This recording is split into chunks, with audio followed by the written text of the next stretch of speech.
Welcome back to the channel. I'm truly glad you're here. In a world that never stops buzzing, where notifications demand our attention and every hour is filled with noise, choosing to pause and reflect is rare. But today, that's exactly what we'll do. Today, we're exploring the unspoken truth of growing older. What in middle age, solitude is not a punishment, it's a privilege.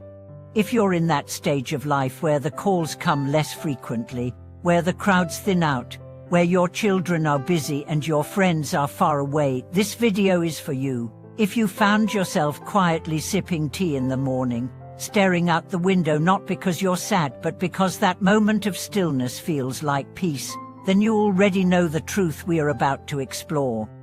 Middle age isn't the beginning of the end, it's the turning point. And one of its quietest, most profound teachings is the art of being alone.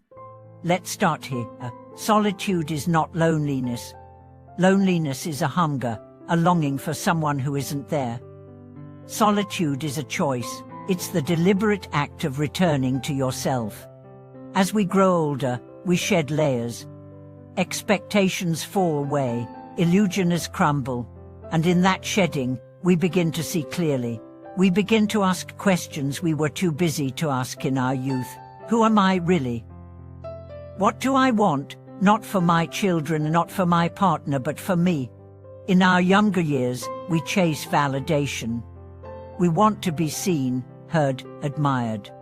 We define ourselves by others' opinions. But middle age gives us a gift, the courage to stop performing, to stop pleasing, to stop pretending. I once spoke to a woman in her 50s. She had raised 3 children, built a career, cared for aging parents. Her life had always been about someone else. Then one evening, as she sat in her kitchen with a book and a glass of wine, she realized she hadn't been alone with her own thoughts in over a decade. That night, she cried, not out of sadness, but out of recognition. She met herself again. That's what solitude offers, a reunion with the self. In middle age, relationships shift. Your partner is busy, your children are grown, your parents may be gone, friends you once saw every week now live in other cities. Your calendar isn't as full, and your phone doesn't ring as often. It can feel like life is shrinking. But what's really happening is this: life is asking you to expand inward. When you no longer rely on noise, distraction, and others to fill the silence, something remarkable happens. You begin to hear your own voice again. You rediscover interests that had been buried.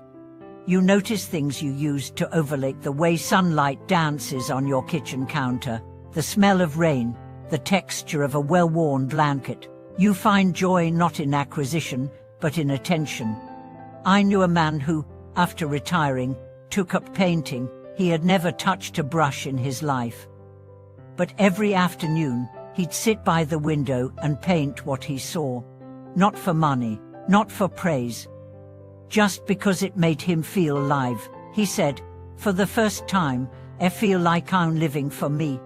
Solitude teaches you to be whole. When you are whole, you do not enter relationships out of need but out of fullness. You stop asking others to complete you. You stop fearing their absence. You become your own home. There is a quiet dignity in the middle-aged person who walks alone, not out of sadness, but out of strength. Who dines alone, travels alone, sits in cafes with a book or a journal, not because no one invited them, but because they invited themselves. Solitude is not isolation. It is intimacy of the most sacred kind. It's the space where you tend to your soul, where you water your dreams, where you forgive your past. Middle age is the perfect time for this. Not because life is ending, but because you've lived enough to know what matters and what doesn't. You've been betrayed and forgiven, succeeded and failed, loved and lost. And now you are ready to stop running. You are ready to be. In a society that glorifies business, choosing stillness is an act of rebellion. Saying I need time alone isn't weakness, it's wisdom. A neighbor of mine, widowed in her 60s, once told me, "When I was younger, being alone made me nervous. Now, I look forward to it. I talk to myself, I sing. I write letters I never send, and I've never felt more alive." Her smile was the kind that only comes from knowing oneself. Aloneness, when embraced, becomes a sanctuary. You begin to structure your day around what nourishes you, not what depletes you. You wake up and stretch, not because a trainer told you to, but because your body asks for it. You drink your coffee slowly, not because there's time to kill, but because there's something holy in the ritual. You begin to reparent yourself. You become the convoys you once sought. You give yourself the love you waited for. You validate your dreams, even the small ones. You become your own witness. This is maturity. Not a loud declaration of independence, but a soft, steady returning to your own rhythm. A rhythm that doesn't need to match anyone else's. A rhythm that says, "This is my pace, and I trust it." And here's what's beautiful: when you become comfortable in your solitude, you attract others who are also whole. Relationships deepen, conversations become more meaningful. You don't fear silence in a room because you've made peace with it within yourself. You become a presence that soothes others not by fixing them, but by modeling self-acceptance. There's a Japanese practice called imo, which means the space between.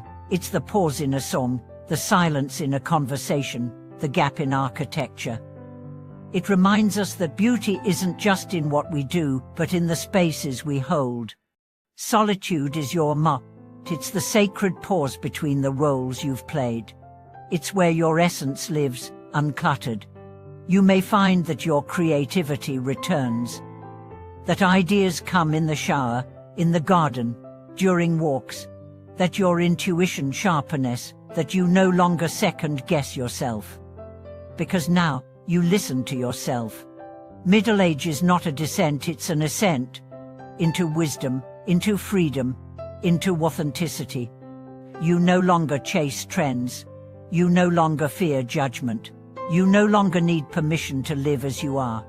You embrace simplicity, clarity, presence. And in that presence, you discover joy. Not the explosive joy of youth, but the steady warmth of enough. Enough time, enough space, enough self. So if you find yourself alone tonight, don't rush to fill the silence. Sit with it, listen, feel your breath, notice your thoughts. You are not empty. You are spacious. You are not abandoned. You are being invited into a deeper relationship with yourself. And trust me, that relationship will outlast all others. When friends come and go, when careers end, when applause fades, this is the one you'll still have. So nurture it, invest in it, honor it. Because the most mature thing you ever do is learn how to be alone and love it. Thank you for watching this video. If you felt seen or heard today, if you found comfort in these words, I invite you to share your thoughts in the comments. Let's hold space for each other. Don't forget to like, subscribe, and return next time for more reflections on living with depth, courage, and grace. Until then, may your solitude be your strength, and your silence your sanctuary.